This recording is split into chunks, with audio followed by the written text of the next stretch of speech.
Hey YouTube, what's going on? Malicious Intent coming back at you with another True Draco deck profile. On my last video, I hinted in the comments that I was going to produce this video this week. Well, produce is a strong word.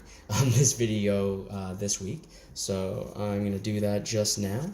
And I actually ordered a few more cards off of Game Nation's website, YGOmarket.com.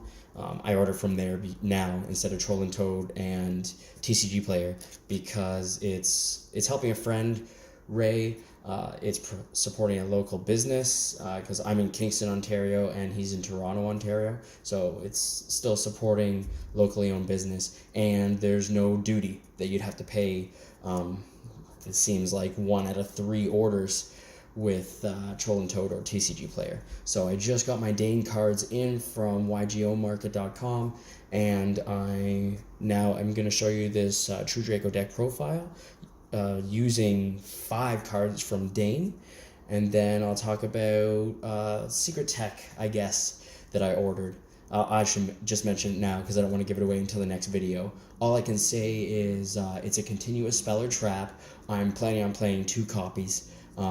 And if it works well, I'll probably take it to, I know it's a little early, but if it works well, I'll probably take it to, what's it called, YCS in Toronto in September, if I liked the tech. But it's a continuous spell or trap from Duelist Revolution. If you can think of what it is, just post it there in the comments, and I'll be honest and let you know whether it is or not. Or maybe I'll just wait for the next video to post because they're already on their way. So the video I post next week is probably going to involve them, and then you'll find out if you were right then, at that point. Alright, let's get into this deck profile. We've got your 1 copy of Dynamite Knight, 3 copies of Ignis Heat.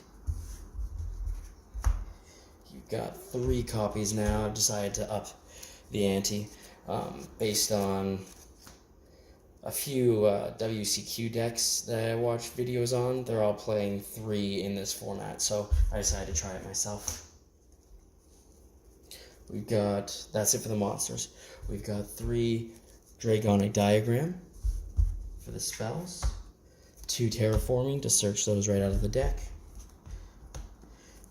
The staple in this deck, 3 Card Demise and 2 Pot of Duality. We've got 3 True Draco Heritage, and now along with 3 Disciples of the True Draco Phoenix. Again, based on those builds and based on comments on the last video, I figured I'd up the ante to 3 again. I played it at 1 at the Toronto Regional. It worked out pretty well for me. I never found that I needed the second one, and then once I started realizing with the different builds I was trying that I need at least 2, now I'm going to see how 3 works out.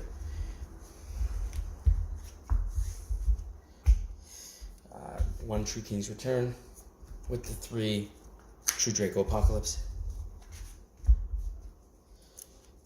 We've got 3 Solemn Strike, 3 Monarchs Erupt, because Skill Drain is still a viable thing. 3 There Can Be Only One.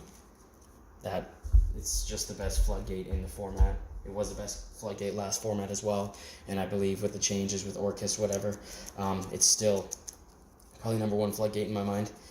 I decided to try 1 Waterfall of Dragon Souls. I played it at 1 at the regional, and it only really went off once, but now that Crackdown is a thing and Widow Anchor didn't get touched on the ban list, Waterfall of Dragon Souls is a good response to both of those. Obviously, if I don't have a monster as well, and I have yet to draw into my field spell to search for a monster that way, then Waterfall also can add you that weird monster to your hand. But I mostly use it to pop 1, draw 2. And if there's additional 1 in my hand, or multiple copies in my hand, then there's more draw power there as well. And then for the first DANE card I'm playing, I'm going to try 3 Crackdowns. I don't think I want to play more than 2, but I'm going to try this Saturday's tournament with 3 and see where the card fails and where it succeeds in this format, because I have a lot of tier 1 decks at my local. There's a few Thunder Dragons, and there's at least 2 Sky Strikers. I think one person plays a Sky Striker Burn variant, but it's still 2 Sky Striker decks. And then there's a handful of other tier 2 decks. There's Blue Eyes there as well. So I want to see where 3 Crackdown shine, but I really honestly think I only want to play 2. And that's going to be one of the cards, probably absolutely, that comes out for my Duelist Revolutions tech that I'm going to bring in and make a video featuring next week. Then we've got your side deck, 3 Winged Dragon of Raw Sphere Mode, 2 Twin Twisters.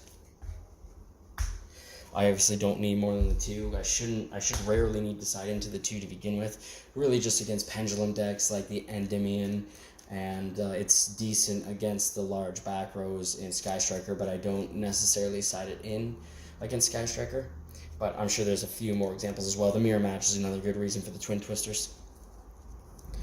The other DANE card I'm playing in the side deck, 2 Mystic Mine. I consider main decking 1, but I'd rather test 3 Crackdown first before that Duelist Revolution card comes. If I'm going to play in the mail, if I'm going to play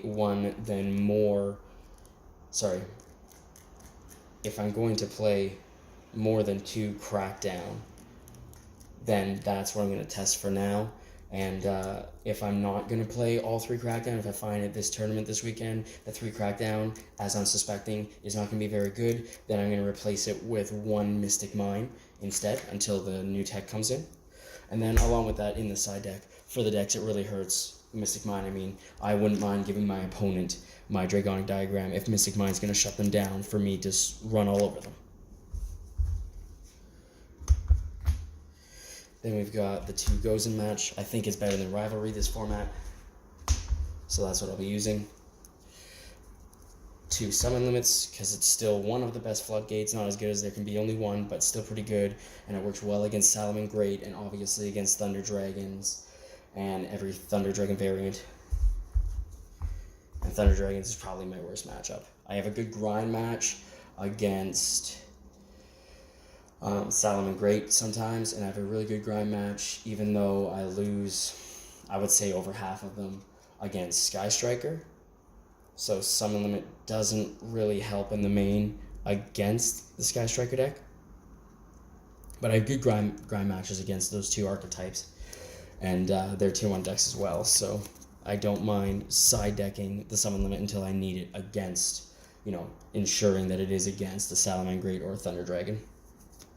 And then finally, 2 Anti-Spell Fragrances and Imperial Order.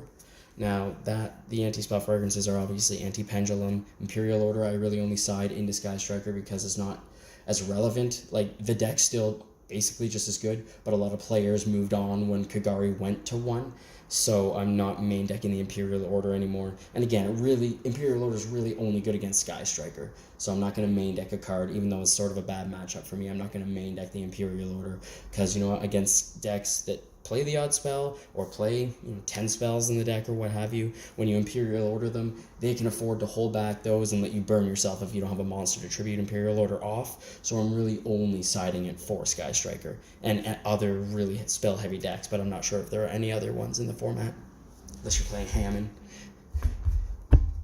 And that's it for now.